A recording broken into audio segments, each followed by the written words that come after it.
Dingin udara menusuk jemari, mentari terbit hangatkan diri. Meski puasa sepanjang hari, masih bisa kok saya jalan-jalan sendiri. Sendirian banget nih ceritanya. Sekarang saya boleh sendirian. Tapi nanti saya bakal ditemani sama Pak Aep dan rusa-rusa yang lucu. Nah, itu dia Pak Aep sudah siap memberikan pakan untuk rusa. Pakan rumput ini hanyalah pancingan untuk rusa agar bisa berkumpul dan menghampiri saya.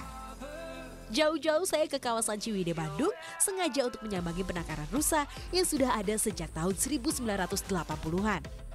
Berbulu coklat kemerahan, rusa yang ditangkar di sini adalah jenis Timor, bernama latin Cervus timorensis. Jenis ini merupakan rusa asli Indonesia yang kini telah ditetapkan sebagai rusa Nusa Tenggara Barat. Aku dikelilingi rusa. Jadi rusa di sini memang sudah jinak-jinak. Sebenarnya ini tanduk ini alat pertahanan diri mereka dari musuh, tajam nih. Dan setiap tahun tanduk ini selalu berganti, regenerasi. Jadi selalu baru ya. Hai, hai, hai. Hanya rusa jantan saja yang memiliki tanduk atau antler, bukan tanduk biasanya seperti halnya tanduk domba. Tanduk tajam inilah yang membuat saya sedikit takut dengan mereka. Duh, saya dikejar-kejar rusa. Sepertinya mereka sudah mulai kelaparan. Ayo kawanan rusa, waktunya isi perut. Nih, saya sudah siapkan wortelnya. Karena rusa termasuk hewan herbivora, jadi hanya memakan rumputan, sayuran atau biji-bijian saja. Tidak sembarangan memberi makan rusa ini pemirsa. Meski sudah jinak, para pengunjung tetap harus hati-hati. So, lakukan pemberian pakan sesuai dengan aturan dan caranya. Ya, jadi memang cara kasih makannya, tangan kita harus membentang biar aman ya Pak ya. Nih. Diinjak. Duh, rusa, malah kaki saya yang diinjak. Lumayan sakit juga loh. Soalnya rusa memiliki bobot hingga 100 kg.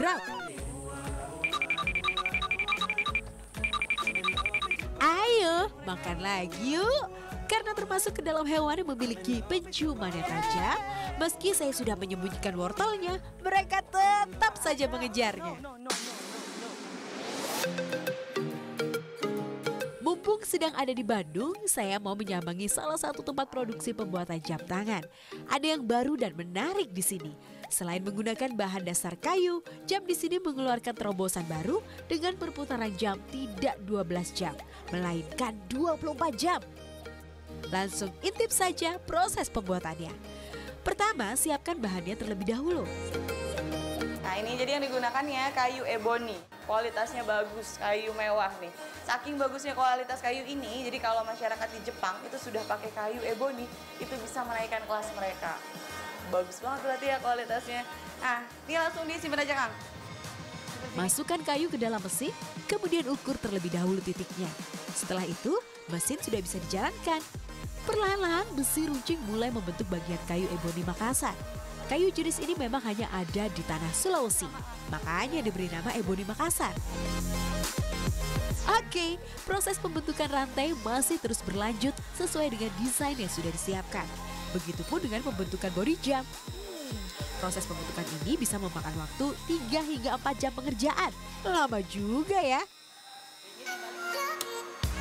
Nah, kalau sudah, rantai jam kemudian diambil dan dipatahkan. Setelah itu, diamplas. Amplas terus satu persatu hingga bagian rantai cukup untuk disambungkan. Sip! Setelah itu, mulai satukan bagian rantai dengan menggunakan pin. Pin ini akan menyambungkan rantai hingga bagian tengah. Periksa kembali apakah ada yang miring atau tidak. Jika miring, maka harus diperbaiki dengan pemasangan secara manual. Oke, sudah terpasang rantainya. Selanjutnya, cat rantai dan bodi jam. Jadi sebenarnya ini bukan pengecatan warna ya. Ini hanya lapisan aja. Warnanya tetap warna asli dari kayunya. Oh, cuma dibikin sedikit lebih keluar lagi warnanya. Pengecatan juga dilakukan sesuai dengan takaran. Sebenarnya bisa dibuat lebih glossy atau mengkilap. Tapi karakter jam di sini memang mempertahankan warna dove-nya. Sip, tunggu hingga jam mengering. Setelah itu jam sudah mulai bisa dirakit. Siapkan mesin dan alat-alat untuk perakitan. Masukkan besi pemutar jamnya terlebih dahulu, kemudian pasangkan jarum jam dan penutupnya. Oh iya, mesin untuk jam dengan dial 24 jam ini gak sembarangan loh. Harus dipesan khusus dari Swiss. Sebab perputarannya berbeda dan kualitas mesin jamnya pun lebih bagus. Setelah itu bersihkan kaca dan mulai memasang bagian depan penutup jam. Lalu tutup bagian belakangnya juga. Tara, jam sudah siap untuk digunakan. Bagus ya. Nah, for your information nih pemirsa, jam ini merupakan jam kayu dengan dial 24 pertama di dunia loh. Sebelumnya ada jam dengan dial 24 juga, tetapi tidak berbahan dasar kayu. Keren kan yang ini? Berarti tinggal kita apalin ini aja simbolnya ya, biar lebih gampang ya. Berarti ini kan biasanya kita baca 6, jam 6. Ini 00 kan nggak biasa gitu loh Kang. Oke. Sebenarnya indikatornya udah jelas di sini. Kalau kita pakai simbol ada matahari dan bulan, itu menunjukkan bahwa untuk waktu yang di bawah itu untuk malam, di atas itu untuk siang. Nah, di sini juga kita pakai grafir untuk menunjukkan angka. Di sini ada angka 12, 18, 00 dan jam 6 pagi 06. Ada kualitas, pasti ada harga. Jam ini dibanderol dengan harga Rp1.280.000 dan sudah dijual ke beberapa daerah di Indonesia melalui penjualan online dan dijual ke luar negeri hingga Eropa melalui reseller. Kita patut bangga nih dengan hasil kreativitas tanpa batas yang lahir dari tanah air kita. Putih Nurul, Aini Fadila, Bandung, Jawa Barat.